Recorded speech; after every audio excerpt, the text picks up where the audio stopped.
What up, guys? KCRC Rock Bouncer here.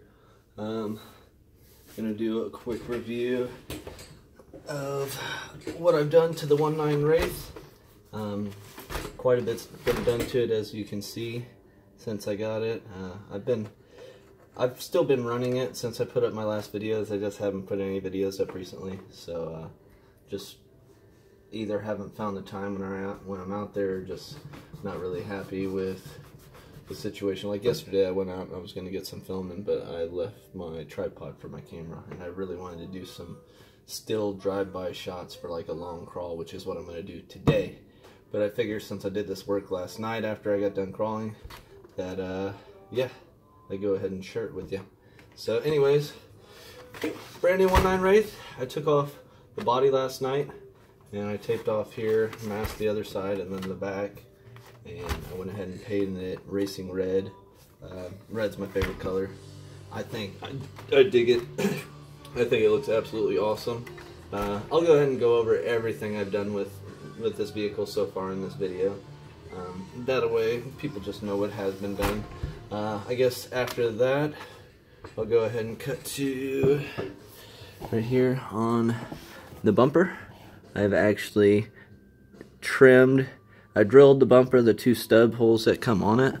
I drilled them already so that it would slide back, but I also had to take the Dremel and grind out a bunch of the inside of the bumper just so it would slide back into the body.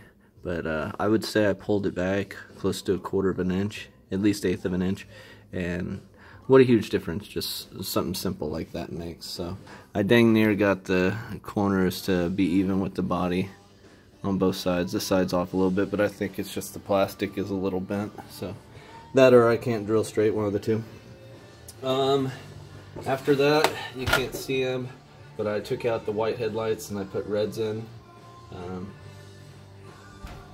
They light up the trail just about as much as the white ones do, and they don't blind you as much when you're crawling towards yourself. So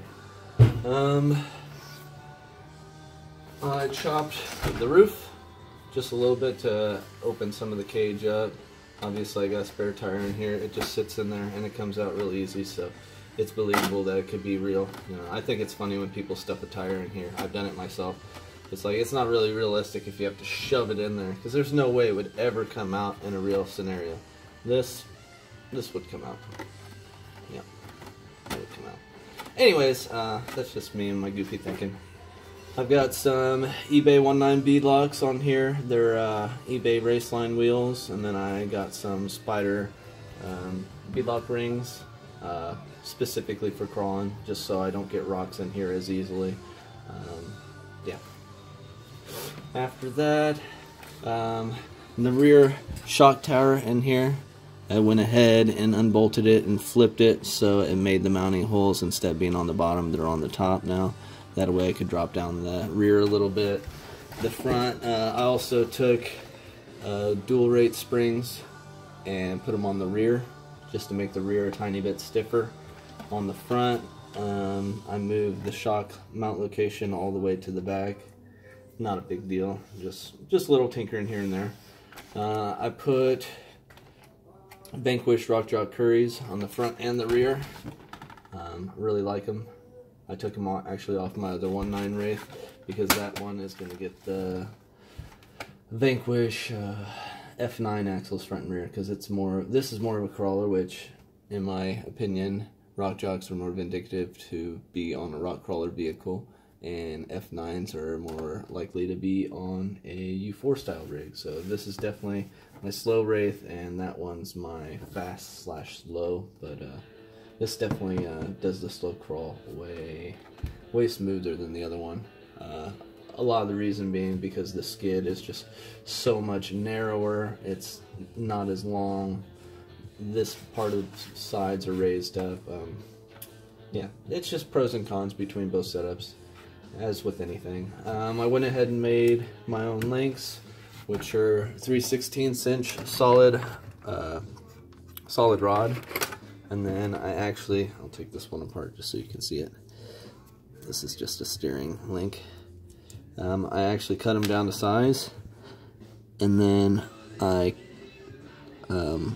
bevel the end right here all the way around, and then I thread them. Then I take the Revo rod ends like everybody else uses. See if I can get this thing to focus. I actually drill them out to make the hole a little wider, and then I run a tap down through it, which threads this. So then, which most people don't get to experience, look at this. Perfectly matched threads. And when it's brand new, you'll thread it on about halfway, and then it gets tight for the rest of it. But this is the way to go. Yes, I've had them fail, but stuff's gonna fail when you run straight into a rock at like 14 miles an hour with one tire. I mean, and the fact that I'm having rod ends break instead of links or axles and stuff like that, that's a fair trade-off in my opinion. I've got, these are the Vanquish Incision SCX 10.2 universal drive shafts. These things are stout. I like them more than MIPs. They're smaller. They hit a more extreme steering or angle than MIPs or other drive shafts in my opinion. And they just, their scale is heck. They actually, I have these also, just to get an idea. This wheelbase right here on this vehicle, just so people know, we were at 13.5 inches.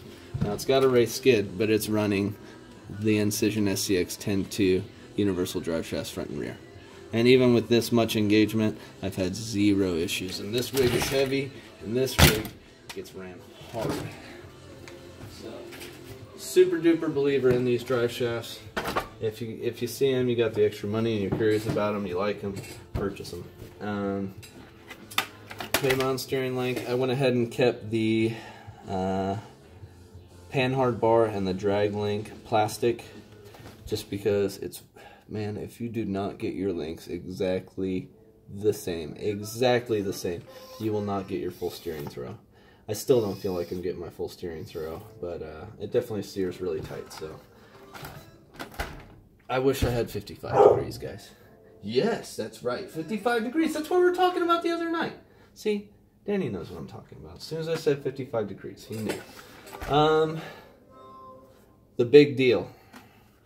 I went ahead and put in a full interior so I could have my full-size driver, because I love my full-size drivers. I'll show you that I love my full-size drivers. Bouncer, 1.9 Wraith, Ultra 4 Wraith. That thing's like 3 years old, maybe older. She's been getting ran like crazy, but yeah. There's just something about having a driver on my vehicles. I like, gotta do it. It required a little bit of trimming. Let's see if we can get in here. Get something to point at stuff. I had to cut a square right here. I had to cut a square right here. I had to cut a big square for the motor, because everything's sitting a little higher in this vehicle than a regular Wraith. I also had to cut a big hole down here by his foot. That way everything could just sit in there nice and fabulous. This truck right now has Class 1 tires on it. These are the Proline BFG mud terrains. I put them on here just because, I mean, they look as scale as can be. This truck also will be running these 1.9 XL BFG crawlers, and then these 1.9 XL Super Swampers, but these are in Predator compound. But I typically only am going to run those if I'm going to an area where there's a lot of difficult crawling and I don't want to struggle. I did not put these tires on here to make this vehicle the best performing vehicle possible. I put it on there because I like the look of it. I like the challenge. Don't get me wrong, these tires bite, but obviously being shorter, I'm going to have less clearance on the diff, less clearance on the skid, the side, everything. I'm going to be more likely to hang up on stuff. So this video turned out to be pretty long, pretty quick, so I'm going to go ahead and finish on this. If you guys have any more questions, let me know. These drivers I get at Walmart. They're WWF or WCW drivers, whatever they are. And then I carve out this Axial helmet. So take it easy, guys. Bounce on, crawl on. Have a good time with RC. Later.